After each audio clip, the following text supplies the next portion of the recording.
आप देख रहे हैं यूथ मीडिया 24 न्यूज, सदैव सच के साथ। अब अलीगढ़ के 4 बार के विधायक रह चुके, 1 बार के पूर्व सांसद इस कार्यक्रम में दिन रात मेहनत करके आप सब तक पहुंचे और आप सबको आमंत्रित किया। आदरणीय चौधरी विजेंद्र सिंह को आमंत्रित करना चाहेंगे कि वो आए, आपके सामने, किसानों के सामने, किसानों की बात रखें। चौधरी विजेंद्र सिंह जी। ये संघर्ष पूजनीय पुण्यभूमि, देश और दुनिया की विख्यात संघर्ष की निशानी जिकरपुर चप्पल की पुण्यभूमि में धरती पुत्र मुलायम सिंह जी के पुत्र, समाजवादी पार्टी के राष्ट्रीय अध्यक्ष, अभूतपूर्व मुख्यमंत्री माननीय अखिलेश यादव जी का अपनी तरफ से, परिवार की तरफ से, जिकरपुर तमाम जनपद के किसानों की तरफ से, मजदूर नौजवानों की तरफ से, समाजवादी परिवार की तरफ से सम्मान करता हूं, स्वागत करता हूं, वंदन करता हूं, अभिनंदन करता हूं। साथ में मैं दोस्तों आपके अदालत में बताना चाहता हूं,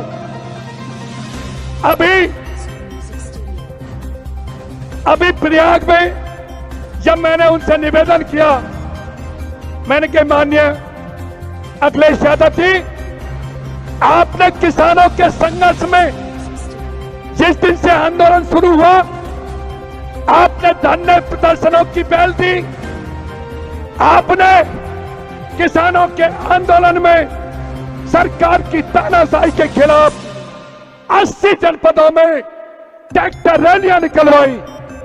आपने राकेश टिकैत पर जब प्रहार किया, मोदी योगी ने, आपने टेलीफोन करके राकेश टिकैत ने कहा, अकेले नहीं हो, पूरी समाजवादी पार्टी तुम्हारे किसानों के साथ खड़ी है।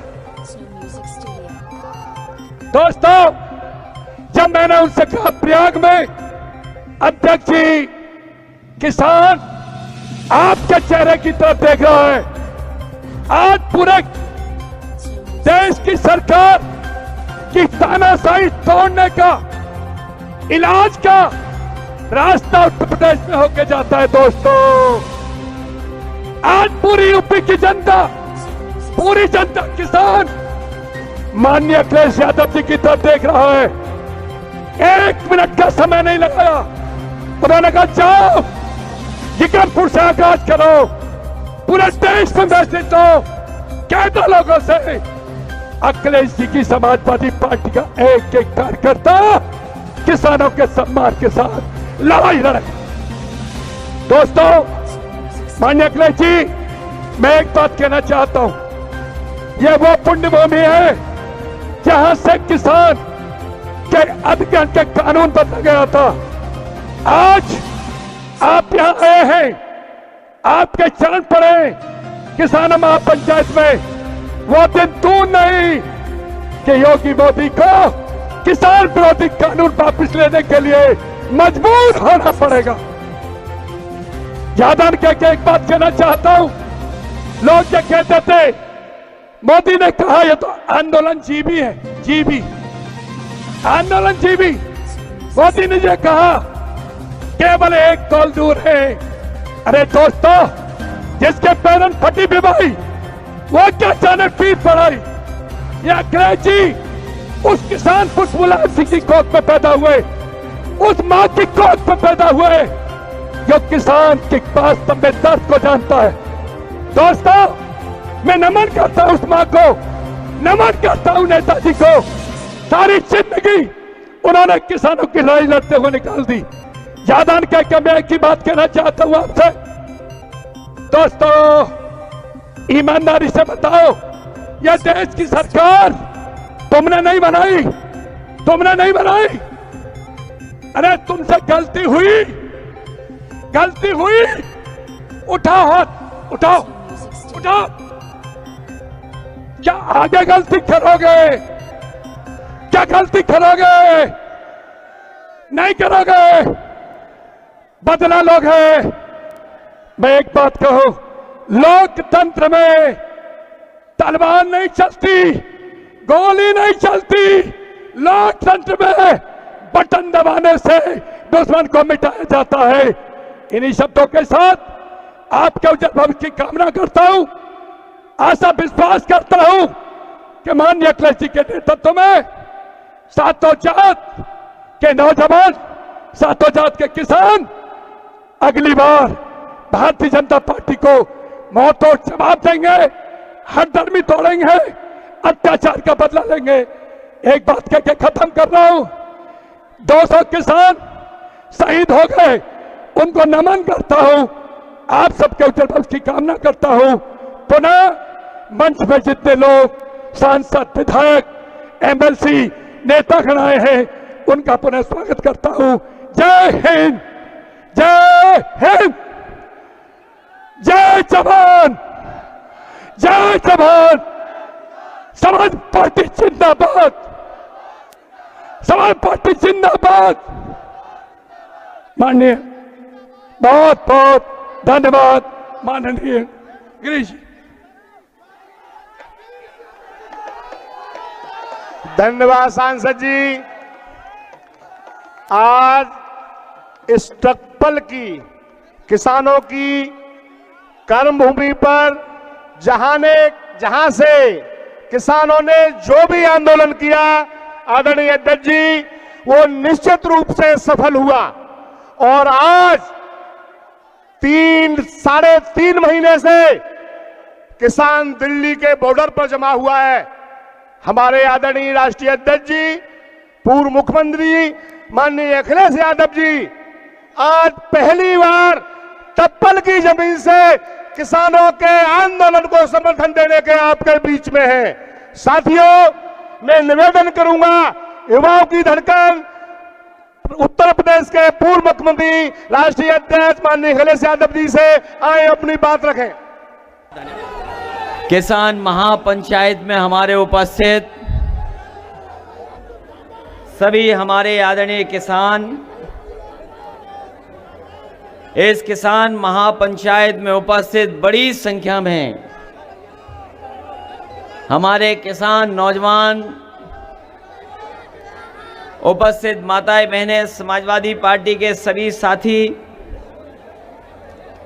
पत्रकार साथियों और मंच पर बैठे हुए हमारे बहुत सारे बड़ी संख्या में जो सभी वरिष्ठ नेता हैं, आदरणीय रामजिया सुमन जी, आदरणीय पूर्व विधायक जफर आलम साहब, मंच पर उपस्थित समाजवादी पार्टी के बहुत ही वरिष्ठ नेता, पूर्व में रहे केंद्रीय मंत्री आदरणीय सलीम शेरवानी साहब, पार्टी के सभी जिलों के जिलाध्यक्ष, मंच पर उपस्थित पूर्व विधायक, पूर्व हमारे एमएलसी, चुनाव लड़ने वाले संगठन के सभी पदाधिकारी, क्योंकि अगर नाम लिया जाएगा तो बड़ी संख्या और बड़ी सूची हो जाएगी, इसलिए मंच पर उपस्थित और मंच के नीचे हमारे बहुत जिम्मेदार कार्यकर्ता नेता दिखाई दे रहे हैं जो दाईं तरफ खड़े हैं। इसी तरह बाईं तरफ छोटे मंच पर बड़ी संख्या में नेता हैं, हमारी माताएं बहनें हैं। मैं सबका धन्यवाद देना चाहता हूं और इस कार्यक्रम के लिए और इसमें कार्यक्रम में बुलाने के लिए इसी क्षेत्र में और इसी जनता के बीच में लगातार संघर्ष करने वाले कई बार रहे विधायक, सांसद ब्रजेंद्र सिंह जी को और हम अपनी समाजवादी पार्टी के गिरीश यादव जी को बहुत बहुत धन्यवाद और आभार प्रकट करना चाहते हैं। मैं मंच से अभी सुन रहा था, न केवल हम, आप आज कह रहे हैं, जिस दिन से हमारे किसानों ने आंदोलन शुरू किया है, जिस दिन से ये आंदोलन किसानों का शुरू हुआ है, कोई भी राजनीतिक दल पार्टी बनी रही होगी, उसने एक ही नारा दिया, जय जवान जय किसान। और जब मैं इस महापंचायत में देख रहा हूं तो हमारे बहुत सारे बुजुर्ग किसान बैठे हैं, ये नौजवान दिखाई दे रहे हैं। और आज ये मैं कह सकता हूं, जब आंदोलन का 100 दिन हो गए, दिल्ली में किसान बैठे हैं, जब 100वां दिन आज शुरू हो रहा है, मुझे पूरा भरोसा इन किसानों और नौजवानों पर। ये किसान और नौजवान तब तक संघर्ष करते रहेंगे जब तक देश का ये किसानों का 3 कानून वापस नहीं हो जाएंगे। और हम अपने किसान भाइयों को भरोसा दिलाते हैं कि ये लड़ाई जरूर आपकी है, ये लड़ाई किसान भाइयों आपकी जरूर है, लेकिन इस लड़ाई से हमारे भारत का और हमारी भारत की मिट्टी का भविष्य जुड़ा हुआ है, इसलिए हम आपके साथ ईमानदारी से खड़े हुए हैं। सोचो, कभी हमारे बुजुर्ग यहां बैठे हैं, इनकी पीढ़ी दर पीढ़ी खेती करती आई है। एक पीढ़ी ने खेती की, अपने दूसरी पीढ़ी को खेती के लिए तैयार कर दिया। हमारी पीढ़ी, ये बैठ जाए हमारे बुजुर्ग दादा जो कह रहे हैं, इनका कहना मान लो, ये दाएं वाले लोग, ये दाएं हाथ पे जो है उनका कहना मान लो, बैठ जाओ बैठ जाओ, ताली मत बजाओ, बैठ जाओ। आपसे निवेदन कर रहे हो, बैठ जाइए आप लोग। उन्हें बैठने के लिए नहीं, आपको बैठने के लिए कह रहे हैं भाई। हमारे बुजुर्ग जानते हैं। सोचो, अभी खेती नहीं होती, अगर ये हमारे खेत नहीं होते, खाने का आप पैदा नहीं करते, अगर हमारे किसान अन्नदाता अगर खेती ना करें, तो बताओ जीवन क्या है धरती पर? क्या हम बिना खाए हम कितने दिन जिंदा रह सकते हैं? और ये जो सभा में आए हैं, हम जानते हैं सभा कई बार चलने लगती है तो हम मंच पे कहते हैं कि देखो खाने का समय हो गया है, पेट खाली हो गया, इसलिए लोग जा रहे हैं। सोचो, अगर खाना नहीं होगा, खेती नहीं होगी, तो जीवन कैसे चलेगा? इसलिए खेत और खेत में काम करने वाले किसान हमारा जीवन चलाते हैं। हम लोग जिंदा इसलिए हैं क्योंकि हमें इनकी मेहनत से खाने को मिलता है।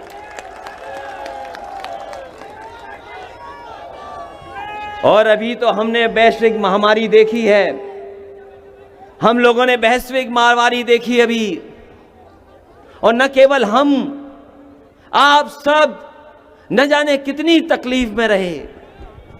ये वैश्विक महामारी ऐसे नहीं आती है, और जो वैश्विक महामारी आई उसके कारण हमको घरों में रहना पड़ गया, हम लोग परेशानी में रहे और घरों में बंद रह करके अपनी बीमारी से बचते रहे।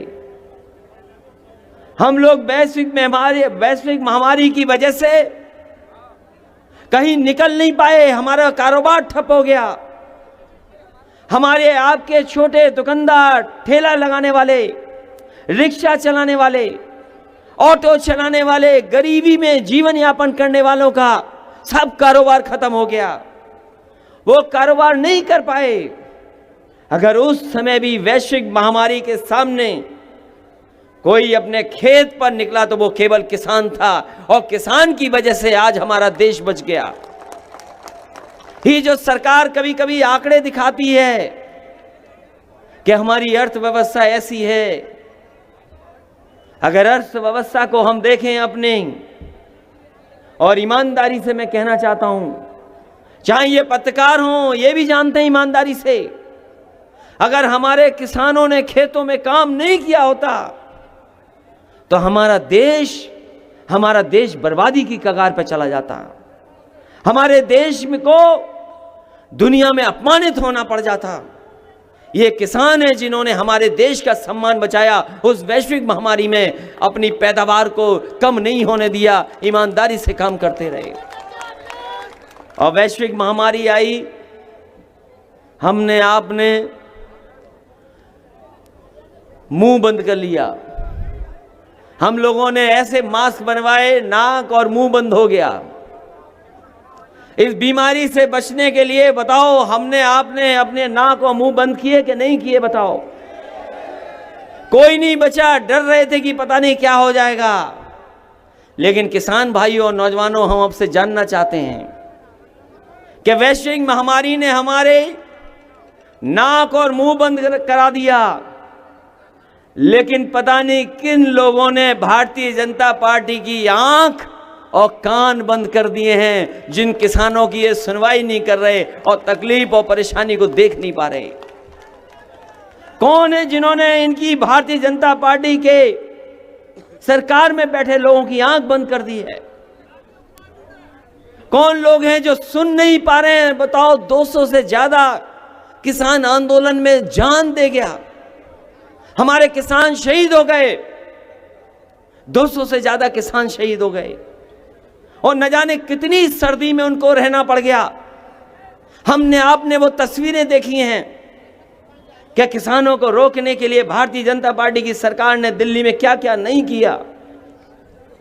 क्या क्या हम लोगों ने नहीं देखा? बताओ।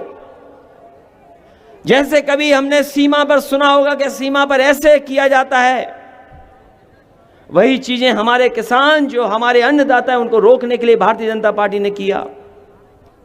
वो दिल्ली केवल अपनी बात रखने जाना चाहते थे, लेकिन हमारे किसानों को दिल्ली में घुसने नहीं दिया, अपमानित किया। और इतना अपमानित किया कि हमारा किसान और मजबूत हो गया, और उसने कहा कि सरकार कुछ भी हमें कहती रहे, लेकिन हम सरकार के लड़ करके दिखाएंगे। और 26 जनवरी को ट्रैक्टर लेकर के उन्होंने यात्रा निकालने का काम किया। कोई सोच सकता है कि किसान इतनी महंगाई में ट्रैक्टर में डीजल डलवा करके ट्रैक्टर लेकर के निकले? और वो ट्रैक्टर यात्रा इसलिए ही हो रही थी क्योंकि वो सरकार को जगाना चाहते थे। हमारे किसान शहीद हो गए, सरकार नहीं जागी, हमारे ट्रैक्टरों की आवाज नहीं सुनी, और पूरे उत्तर प्रदेश और देश में ट्रैक्टर चले हैं। ट्रैक्टरों की भी आवाज और ट्रैक्टरों की भी सम्मान नहीं किया इन्होंने। पता नहीं किस बात का घमंड, किस बात का अहंकार है, और हमारे किसानों पे और हमारे नौजवानों पे झूठे मुकदमे लग गए। न जाने कितनों पे झूठे मुकदमे लग गए। डीजल पेट्रोल नहीं ले सकते, ट्रॉली किसके पास है, वो ट्रॉली वाले से या ट्रैक्टर के नंबर निकाल लिए, और बताओ कीलें लगा दी, कीलें लगा दी, गड्ढे खोद दिए, आरसीसी का न जाने क्या क्या लगा लिया, आरसीसी की न जाने कैसी कैसी दीवारें बनाई। ये भारतीय जनता पार्टी के लोग हमारे किसानों को नहीं जानते हैं। हमारे ये वो किसान हैं जिन्होंने सदियों से अपनी मेहनत करके और अपनी एड़ी की ठोकर से न जाने कितनी खेत और खेती ठीक कर दी है। ये समय मिलेगा, यही किसान ऐसी ठोकर मारेंगे इन पर, इनको पता नहीं लगेगा कहां जाएंगे ये लोग। अगर ये दिल्ली में बैठ सकते हैं, अगर दिल्ली में बैठ सकते हैं, तो यही किसान और यही नौजवान इनको दिल्ली से भी बाहर करने का काम करेंगे। और हम आपसे कहना चाहते हैं, अगर आप किसान हो तो हम भी किसान हैं, हम भी किसान नहीं है। कोई ऐसा नहीं जो किसान ना हो। बताओ कोई ऐसा है कि जो किसान नहीं है? यहां पर ये सब किसान हैं, मंच पे बैठे लोग भी किसान हैं। हम हो सकता है समाजवादी हों, लाल टोपी पहनने वाले हों, लेकिन हम भी किसान हैं, खेती है। और फिर नेताजी को तो यही तो कहते हो कि धरती पुत्र है नेताजी। तो ये भारतीय जनता पार्टी के लोग जान लें, नेताजी धरती पुत्र हैं तो हम समाजवादी लोग भी धरती पुत्र उसी तरीके से हैं। हम लोग जानते हैं कि कब फसल कौन सी आने वाली है। और अब ये धान, ये जो धान चला गया हमारा, जब किसान को धान की कीमत चाहिए थी एमएसपी, और एमएसपी हमने आपने नहीं तय की, ये सरकार का फैसला था। ये एडमिनिस्ट्रेटिव फैसला है कि एमएसपी मिलनी चाहिए। केंद्र बना करके, खरीद के केंद्र बना करके किसानों की फसल की एमएसपी दें, ये व्यवस्था थी। इस व्यवस्था को खराब अगर कोई कर रहा है तो भारतीय जनता पार्टी के लोग कर रहे हैं। बताओ धान कितने में बिक गया? अगर धान पैदा हुआ होगा तो 900, 1100, 1200 रुपए में बिक गया। 900, 1100, 1200 में बिक गया। और हमारे मक्का, हमारे यहां बहुत पैदा होती है कन्नौज में मक्का। हमारे मुख्यमंत्री जी को पता ही नहीं है कि मक्का कितने में बिक गई। कहां पूछा मक्का? मक्का का कोई हिसाब किताब नहीं, मक्का ऐसे ही चली गई। और अभी तो खुदाई भी चल रही है आलू की, यहां से लेकर के कन्नौज और कानपुर देहात तक, फर्रुखाबाद, ये पूरी आलू की बेल्ट है। अगर सरकार कहीं आलू खरीदती हो तो बता दो हमें। जो कुछ है घाटा किसान के ऊपर और मुनाफा उद्योगपति ले जा रहे हैं। और आपसे बेहतर कौन जानता होगा कि जो चीज किसान पैदा करता है उस पर मुनाफा बड़े बड़े लोग कमाते हैं। और इधर लॉकडाउन के अंदर जो ये बीमारी आई, वैश्विक महामारी के अंदर, वो जान गए हैं कि मुनाफा सबसे ज्यादा किस में है। ये उद्योगपति, बड़े बड़े कारखाने वाले, वो जानते हैं कि मुनाफा किधर है। ये 10 महीने, 11 महीने में जान गए कि मुनाफा दवाई में और खाने में है। इसलिए उन्होंने चुपचाप उस वैश्विक महामारी के अंदर किसी किसान से, किसी पॉलिटिकल पार्टी से, किसी मजदूर से नहीं पूछा और चुपचाप वो कानून बना दिए। और ऐसे काले कानून हैं कि हमारी खेती भी छिन जाएगी, फसल की कीमत नहीं मिलेगी, और अगर हम अपना न्याय मांगने भी जाएंगे तो हमें कोई न्याय देने वाला भी नहीं है। ये व्यवस्था भारतीय जनता पार्टी के लोग कर रहे हैं। बताओ भारतीय जनता पार्टी के कितने लोगों पर खेत हैं? मैंने लोकसभा में पूछा, मैंने जब प्रधानमंत्री जी का भाषण सुना राज्यसभा में, और आजकल तो सब मोबाइल वाले लोग हैं, कोई ऐसा नहीं जो मोबाइल न चलाना जानता हो या न देख पाता हो।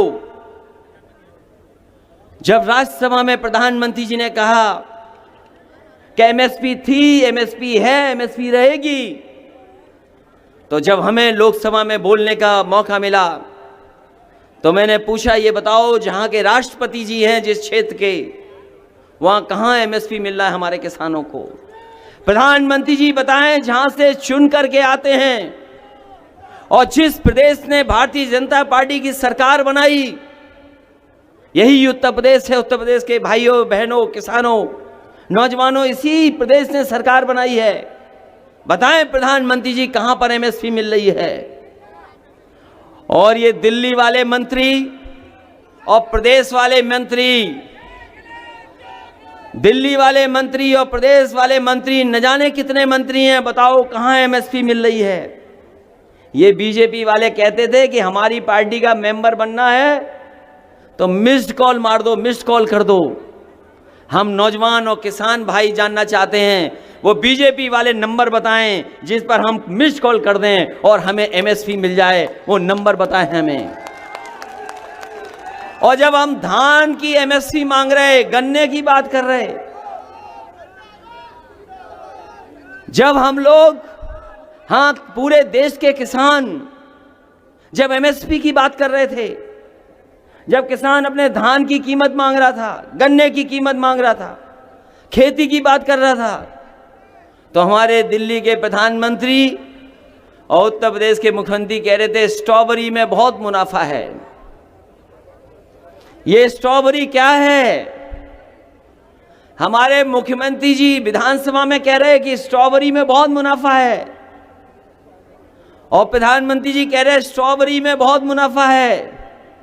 अरे अलीगढ़ के भाइयों, कहां है स्ट्रॉबेरी ये बताओ हमें। मथुरा में कहां मिल रही है स्ट्रॉबेरी?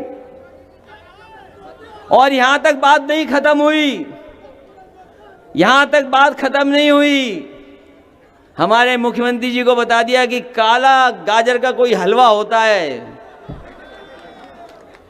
वो पता नहीं कहां से जानकारी करके आ गए, तो काले गाजर के हलवे की चर्चा कर रहे थे। बताओ, काले गाजर के हलवे की चिंता है उन्हें, हमारे धान की और किसान की चिंता नहीं है उन्हें। तो सोचो आप कि कौन लोग बैठे हैं सरकार में। और अभी ठीक कहा आदरणीय रामजी जासवान जी ने कि देश में 42,000 मंडी होनी चाहिए थी, 42,000 मंडियां होनी चाहिए थी। ये हमारी जो कमीशन बैठे थे उसका रिपोर्ट है, और रिपोर्ट को सरकार ने स्वीकार किया। देश में केवल 7,000 मंडियां हैं। और ये जो सड़क दिख रही है एक्सप्रेसवे, समाजवादी पार्टी ने मंडी बनाना शुरू कर दिया था और मंडियों के लिए जगह ले ली थी 100-100 एकड़। आप जाइए मैनपुरी इटावा के पास 100 एकड़ जमीन मंडी के लिए ली गई। कन्नौज में आलू के लिए मंडी ली गई, मलियाबाद में आम के लिए ली गई मंडी की जगह। पूरे बुंदेलखंड में हर जिले में मंडियां बनाने का फैसला लिया, मंडी बन गई वहां पर। और हम भी योगा के चक्कर में, जैसे कई बार हम लोग नई नई चीज करने लगते हैं, तो योगा के चक्कर में हम भी फंस गए। तो बाबा रामदेव जी को भी हमने 400 एकड़ जमीन दे दी यहीं पर ग्रेटर नोएडा में। और हमें लगा कि ये मंडी बनाएंगे, हमारे किसान को कुछ मदद करेंगे। लेकिन जैसे योगा वो भूल गए, वैसे वो मंडी बनाना भी भूल गए। हम आपको भरोसा दिलाते हैं, चाहे हमें आपके बीच में इसी एक्सप्रेसवे पे मंडियां बनानी पड़े, सरकार बनाइए, मंडी बनाएंगे, मंडी की व्यवस्था को बेहतर करेंगे, जिससे हमारे किसानों को उनकी कीमत मिल जाए। और सरकार को देने में कोई फर्क नहीं पड़ता। इतना पैसा है सरकार के पास जितना आप सोच नहीं सकते। कहां पैसे की कमी है बताओ। जो लोग जानकार हैं वो जानते होंगे, नोटबंदी के बाद यही तो बीजेपी कहती थी कि नोटबंदी हो जाएगी तो पैसा आ जाएगा, काला धन आ जाएगा। बताओ, नोटबंदी के बाद भारतीय जनता पार्टी ने कितना काला धन भारत का लेकर के आए, हमें बताएं वो लोग। कहां है वो काला धन? बताओ, कोई बचा हमारे किसान भाई बताइए? सब पैसा रखवा लिया उन्होंने हमारा आपका। और हमारी बूढ़ी बूढ़ी अम्मा ने जो छिपा के रखा था, माताओं बहनों ने, इन भारतीय जनता पार्टी के लोगों ने उनका भी पैसा निकलवाया बाहर, जमा करवा लिया बैंक में। ना काला धन आया, ना भ्रष्टाचार खत्म हुआ। बताओ, पुलिस वाला भ्रष्टाचार कितना खत्म हो गया, हमें बता दो आप। तहसील वाला भ्रष्टाचार, हमारा आपका पैसा जमा करा लिया। और आज अगर हिसाब किताब लगाएं पत्रकार साथियों, हालांकि पत्रकार साथी मदद तो करना चाहते हैं, लेकिन पता नहीं कहां रस्सी फंसी हुई है इनकी, जो मदद नहीं कर पा रहे हमारे। ये मदद करना चाहते हैं। बताओ, बाजार में पैसा कितना है आज? बाजार में पैसा पहले से ज्यादा है। और बताओ, लॉकडाउन के अंदर किसान भाइयों, डीजल पेट्रोल महंगा हो रहा, डीजल की कीमत बढ़ रही, पेट्रोल की कीमत बढ़ रही। हमारे उज्ज्वला जो दिए थे सिलेंडर, अब बताओ 1000 के पास पहुंच गया। हम केवल ये जानना चाहते हैं कि ये महंगाई से, डीजल पेट्रोल से जो मुनाफा हो रहा है, जो सरकार पैसे कमा रही है, वो आखिरकार बताएं। यहां के किसान, यहां के नौजवान ये जानना चाहते हैं इस बात को। डीजल पेट्रोल महंगा, कोई नौकरी नहीं। बताओ नौजवानों, कहां नौकरी है तुम्हारे पास? बताओ, रोजगार कहां है? कहां है बताओ काम जो हम कर सकें? हमारे नौजवान किसान भाइयों, सोचो, आपको ऐसे कानून में उलझा दिया और नौजवानों को मोबाइल दे दिया, ना वो काम की चिंता कर रहे, ना रोजगार की, ना नौकरी। लेकिन मुझे यकीन है इस बार जिन लोगों ने मोबाइल पे झूठ प्रचार कर करके सरकार बनाई है, इस बार ये लोग मोबाइल तोड़ देंगे और सरकार का भी घमंड तोड़ देंगे इस बार। सोचो कहां लेके जा रही है, देश को कहां लिए जा रहे हैं। ये कहते हैं विश्व गुरु बनेंगे। बताओ, बिना किसान भाइयों के कैसे विश्व गुरु बन जाओगे आप? क्वेबेक के बिना खेती के कोई विश्वगुरु नहीं बन सकता। अमेरिका सबसे बड़ा ताकतवर देश है, अमेरिका दुनिया का सबसे ताकतवर देश है, वो लोकतंत्र में सबसे मजबूत है, वहां की आर्मी डिफेंस सबसे ताकतवर है, अर्थव्यवस्था में ताकतवर है। ये अलग बात है कि किसान की संख्या कम है, लेकिन वो अपने किसानों की खेती को घाटे की खेती नहीं बनने देता, अपने खजाने को खोल देता है और वहां की खेती को घाटे में नहीं जाने देता। हाँ, आप किसान को बाजार के भाव पे छोड़ रहे हैं। आप किसान अगर बाजार पे छूट जाएगा तो हमारे किसानों की मदद कौन करेगा? याद रखना, किसान भाइयों की कोई मदद कर सकता है तो वो है सरकार मदद कर सकती है, और ये सरकार वो है जो किसानों की मदद नहीं करना चाहती है, किसानों को बर्बाद करना चाहती है। इसलिए हम आपसे अपील करना चाहते हैं, ऐसी सरकार के खिलाफ आप खड़े हो जाएं। और जो इतिहास के पन्ने जानते होंगे, इतिहास के पन्ने जिन्होंने पढ़े होंगे, जिन्होंने इतिहास पढ़ा होगा, जो इतिहास जानते हैं, इस भारत को गुलाम बनाया था एक ईस्ट इंडिया कंपनी ने। ईस्ट इंडिया कंपनी ने गुलाम बनाया था हमें, आपको, भारत को गुलाम बना दिया था।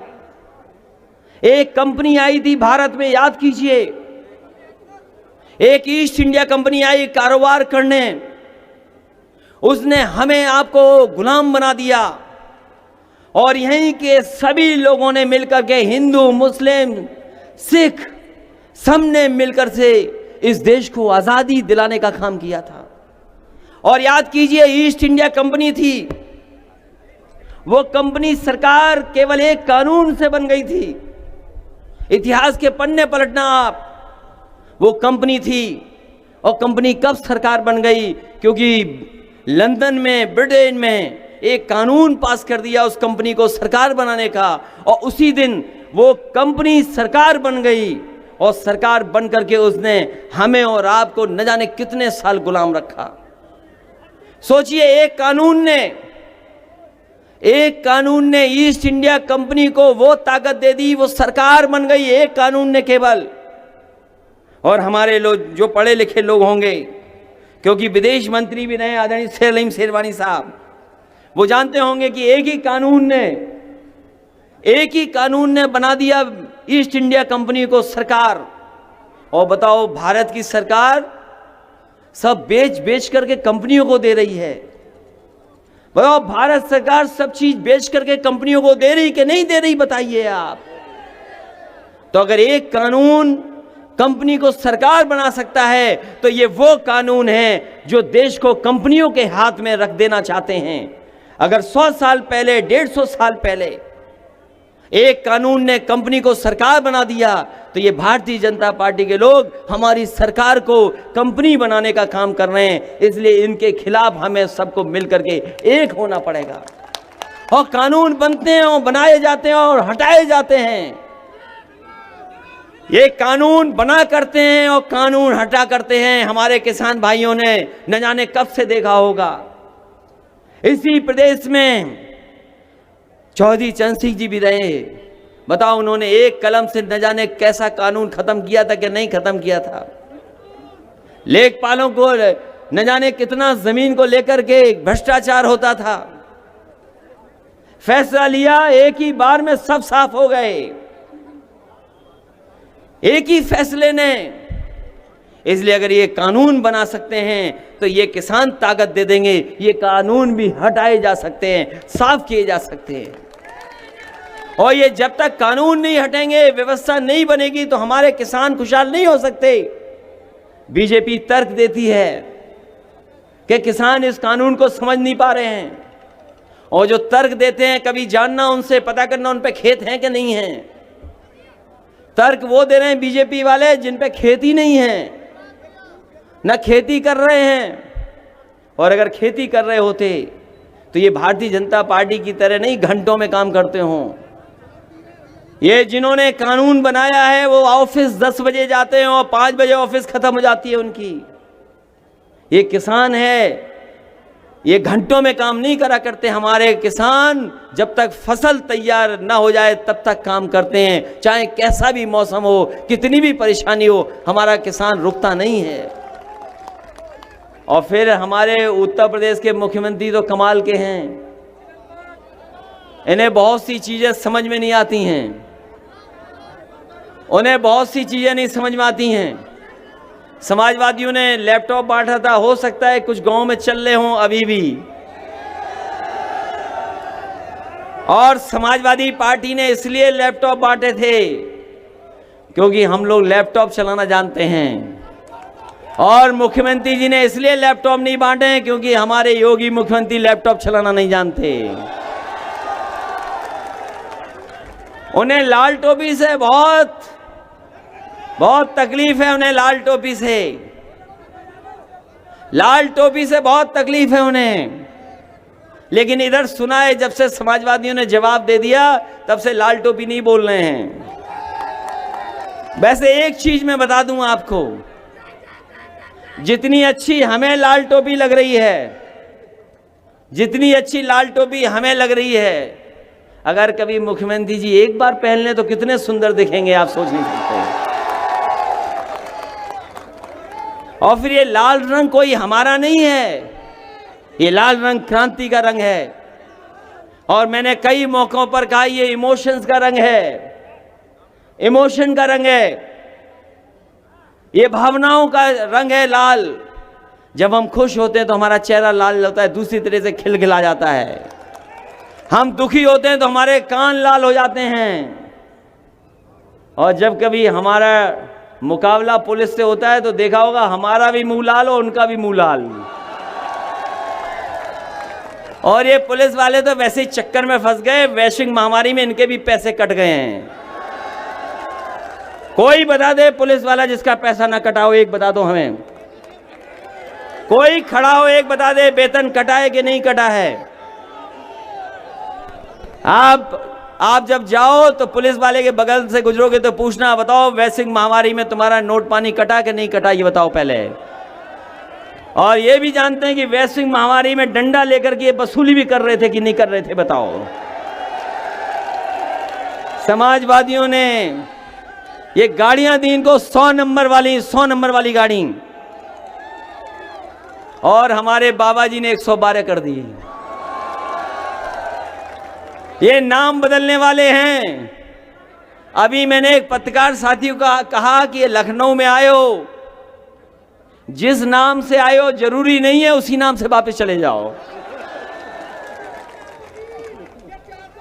अगर लखनऊ गए एक नाम से और जब वापस आओगे तो हो सकता है दूसरा नाम हो जाए तुम्हारा। हमारे मुख्यमंत्री जी नाम बदलने वाले मुख्यमंत्री हैं, उद्घाटन का उद्घाटन करने वाले हैं, शिलान्यास का शिलान्यास करने वाले हैं। और जितने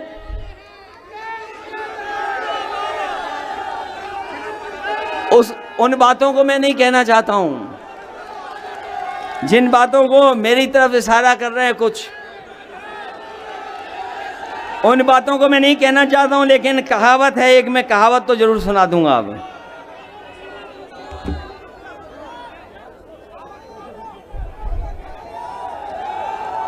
एक कहावत बहुत पुरानी सुनी होगी आपने, एक बहुत पुरानी कहावत है, अंधेर नगरी चौपट राजा। सुनी कि नहीं सुनी कहानी बताओ, अंधेर नगरी चौपट राजा। और जो हमारा उत्तर प्रदेश में हो रहा है कि अंधेर नगरी चौपट राजा, दिन दहाड़े रेप और रात भर गांजा।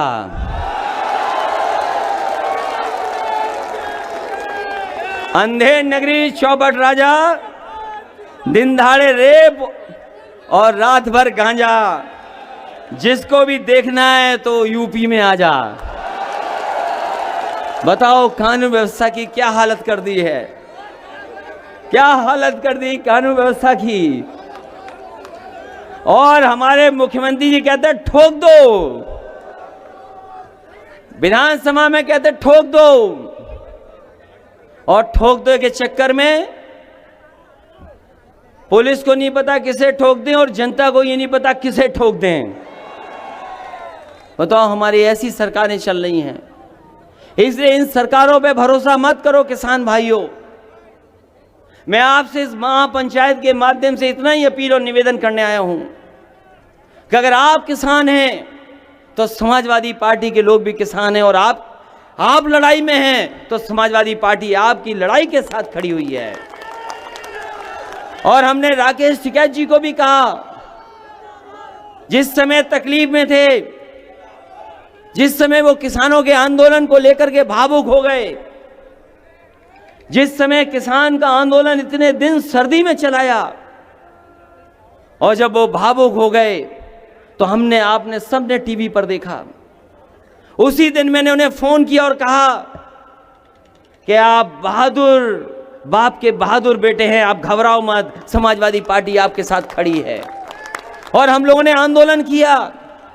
हम लोग किसान यात्रा लेकर के जाना चाहते थे किसानों के संग। अगर देश में कोई किसान आंदोलन में सबसे पहले गिरफ्तार हुआ तो वो समाजवादी पार्टी है। समाजवादी पार्टी और हमें गिरफ्तार किया इन पुलिस के लोगों ने। और याद रखना साथियों, ये बीजेपी के पास कोई विजन नहीं है। जो फैसले लिए इन्होंने सब गलत फैसले लिए हैं, देश को बर्बाद करने वाले फैसले लिए हैं।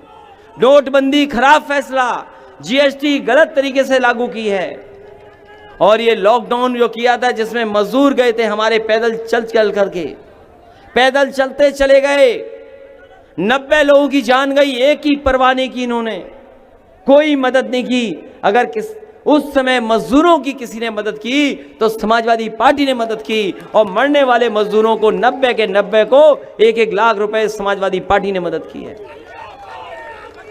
इसलिए ये ऐतिहासिक जगह है, ये हमारे किसान आंदोलन की ऐतिहासिक भूमि है। ये किसान आंदोलन की ऐतिहासिक भूमि है, धरती है। ये हमारे जितने लोग बैठे हैं, इन्होंने बहुत सारे हमारे बुजुर्गों ने चौधरी चरण सिंह जी को देखा है, उनके साथ खड़े होकर के किसानों की लड़ाई लड़ी है। और उनकी पार्टी, उनके परिवार के लोग भी अभी हमारे साथ गठबंधन में हैं। आरएलडी अभी गठबंधन में हमारे साथ। ये लोहिया के लोग हैं, नेताजी के लोग हैं यहाँ पर। नेताजी और लोहिया के सिद्धांतों पे चलने वाले लोग हैं। और यही धरती पर जब शहीद हुए थे किसान, उस समय देश का कानून बदल गया था जमीन को लेकर के, और जमीन हमने भी ली, लेकिन एक भी किसान को लाठी नहीं लगने दी, और किसानों ने हमारी मदद की और जमीन ले ली। जितनी अच्छी ये सड़क बनी है, 160 किलोमीटर की बनी है, समाजवादी पार्टी ने इसकी दुगनी बना दी, कम पैसे में भी बनाई और इससे अच्छी भी बनाई, और एक भी किसान को हमने अपमानित नहीं होने दिया। और किसानों ने कहा कि हमें मुआवजा अच्छा मिलना चाहिए, तो हमने किसान भाइयों को बुलाया, पूछा कि आप कितने मुआवजे में हमें दे दोगे जमीन। किसान भाइयों ने कहा कि हम इतने गुना दे देंगे। उस समय कानून नहीं बना था भारत का, जमीन अधिग्रहण नियम नहीं आए थे, वो कानून नहीं बना था। मैंने किसान भाइयों से कहा कि जो आप कह रहे हो 4 गुना, मैंने कहा सर्किल रेट पहले बढ़ाऊंगा, उसके बाद 4 गुना मुआवजा आपको दूंगा। तो मैंने सर्किल रेट बढ़ा करके अपने किसान भाइयों का 4 गुना मुआवजा दे करके, और 3 महीने के अंदर हमारे किसान भाइयों ने पूरी जमीन दे दी। और उसका परिणाम यह था कि देश का सबसे सुंदर एक्सप्रेसवे आगरा लखनऊ 22 महीने में तैयार करके रख दिया। एक भी किसान हमसे नाराज नहीं है। और जब उसका उद्घाटन का ट्रायल हुआ था, अगर याद हो, आपके यहीं के लोगों को याद होगा, एयरफोर्स के लोगों से हमने कहा कि ये हाईवे पे हवाई जहाज उतारना है, सुकोई मिराज उतारना है, तो उन्होंने कहा कि हम मिग लेके आएंगे, पहले हम यहां पर उतारेंगे। मिग यहां पर उतरा था, अगर याद हो तो। सबसे भारी हवाई जहाज हरकुलस को भी आपके एक्सप्रेसवे पे उतारने का काम एयरफोर्स ने किया था। तो ये समाजवादी पार्टी है जिसने सड़क ऐसी बना दी कि जिसपे हाईवे पे जो चाहो वो उतार लो। ये इसलिए बनाए कि हम लोग देश के भविष्य को समझते हैं कि देश का भविष्य कैसे बेहतर होगा। इसलिए ये वो भी जगह है जिस जगह से जब मैंने साइकिल यात्रा चलाई थी, यहां पर होंगे बहुत सारे लोग जिन लोगों ने साइकिल हमारे साथ चलाई थी, अलीगढ़ और टप्पल और आसपास के मथुरा के लोग। उस समय जो मुख्यमंत्री थी वो भी कम नहीं थी मुख्यमंत्री, वो भी थोड़ी ज्यादा सख्त थी, अन्याय वो भी कर रही थी और जनता चाहती थी कि हट जाइए सरकार। तो मुझे याद है कि टप्पल पे यहीं पर मैं हाईवे पे चढ़ गया था साइकिल चलाते हुए, मथुरा पहुंच गया था और मथुरा से लेकर के जब तक लखनऊ पहुंचे चुनाव हुआ तो सरकार साफ हो गई, सरकार नहीं बची। इसलिए 100वां दिन है, किसान आंदोलन कर रहे हैं हम पंजाब के, हरियाणा के और उत्तर प्रदेश के किसानों को हम बधाई देना चाहते हैं। और यहां भी जो लोग बैठे हैं किसान आंदोलन से जुड़े हुए लोग, हम सभी किसान भाइयों का स्वागत करते हैं, बधाई देते हैं और धन्यवाद देते हैं कि उन्होंने न केवल उत्तर प्रदेश बल्कि देश के किसानों को जगाने का काम किया है। इसलिए हमें अपने किसान भाइयों पर गर्व है। हमें समाजवादी पार्टी के लोग हम भरोसा दिलाते हैं, इस लड़ाई में हम आपके साथ हैं और जब कभी हमें मौका मिलेगा ऐसे काले कानूनों को उठा करके फेंकने का काम समाजवादी पार्टी के लोग करेंगे। सरकार को मौका दीजिए, क्योंकि इस व्यवस्था से हमारा किसान नहीं खुशहाल होगा। कुछ लोग तो हो सकते हैं पैसे वाले हो जाएं, लेकिन हमारा गरीब किसान पैसे वाला नहीं हो सकता। इसलिए इन कानूनों के खिलाफ हैं। ये ऐतिहासिक और किसानों की धरती है। मैं एक एक किसान का धन्यवाद देता हूं। अपने जो नई अब हमारे साथ जुड़ गए हैं पूर्व सांसद बृजेंद्र सिंह जी का, उनका बहुत बहुत स्वागत करता हूं। उनके साथ जितने भी समाजवादी पार्टी में शामिल हुए हैं मैं उनको बधाई देता हूं और इस कार्यक्रम के लिए भी बहुत बहुत आपको मुबारकबाद कि इतना ऐतिहासिक कार्यक्रम किया है। हमारे जिलाध्यक्ष हैं, उनके सहयोग में जितने नेता बैठे हैं पीछे, ये जितने नेता हमारे बैठे जिन्होंने समय समय पर उनका सहयोग किया है, मैं उनको बहुत बहुत बधाई देता हूं। एक एक कार्यकर्ता जो उस मंच पर हैं, सामने आए, मैं सबको बधाई देता हूं। इस उम्मीद और भरोसे के साथ, इस उम्मीद और भरोसे के साथ कि ये संघर्ष, ये लड़ाई लगातार ऐसे ही चलती रहेगी जब तक हम लोग उत्तर प्रदेश से और दिल्ली से काले कानून वापस न करा दें। हम लोग लगातार किसानों की इस लड़ाई को आगे बढ़ाते रहेंगे। हम बहुत बहुत स्वागत करते हैं किसानों का, बहुत बहुत बधाई देते हैं नौजवानों का। नौजवानों कोई भविष्य बेहतर कर सकता है तो ये समाजवादी नीतियां हैं, समाजवादी कार्यक्रम हैं जो आपको आगे ले जाएंगे, आपके भविष्य को बेहतर करेंगे। और किसान भाइयों, ये लड़ाई आपकी ज़रूर है, लेकिन भारत के भविष्य की भी लड़ाई है। कल हमें क्या जवाब देना पड़ेगा आने वाली पीढ़ी को, जो हमारे इन कानूनों के पास हो जाने के बाद बर्बाद हो जाएंगे। इसलिए आपकी लड़ाई जरूर है, लेकिन देश की और किसान के भविष्य की लड़ाई है। हम आपको बहुत बहुत बधाई देते हैं।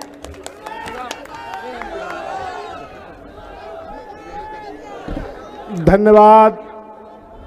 हमारे युवा और यशस्वी राष्ट्रीय अध्यक्ष जी, हम इस टप्पल की सरजमी पर यहाँ आए हुए सभी किसान भाइयों का, सभी पत्रकार बंधुओं का, हमारे नौजवान किसान सभी का बहुत बहुत आभार, अभिनंदन।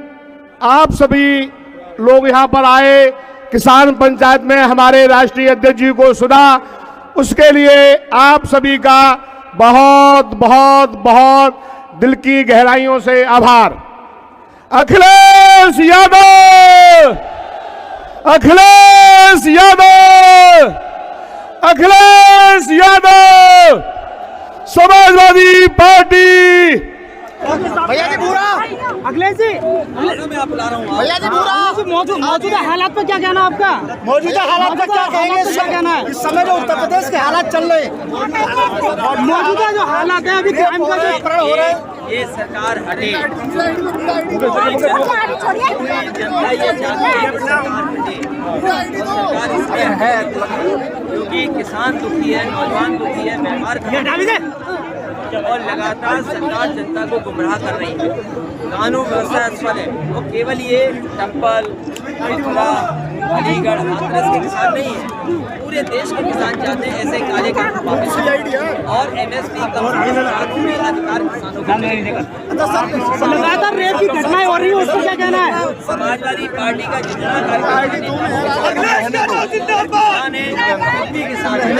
हरी टोपी लाल टोपी इस पर क्या कहना है आपका? हरी टोपी लाल टोपी इस पर क्या कहना है आपका? समझ चुके होंगे। टोपी वाली बात तो इसलिए कि वो जनता का ध्यान रखा। आईडी नीचे कर लो भाई, वो एमएसपी नहीं दे पा रही। नीचे कर लो आईडी। हमारे चैनल को लाइक करें, सब्सक्राइब करें, बेल आइकन को ज़रूर दबाएं जिससे आपको सभी वीडियो का नोटिफिकेशन मिल सके।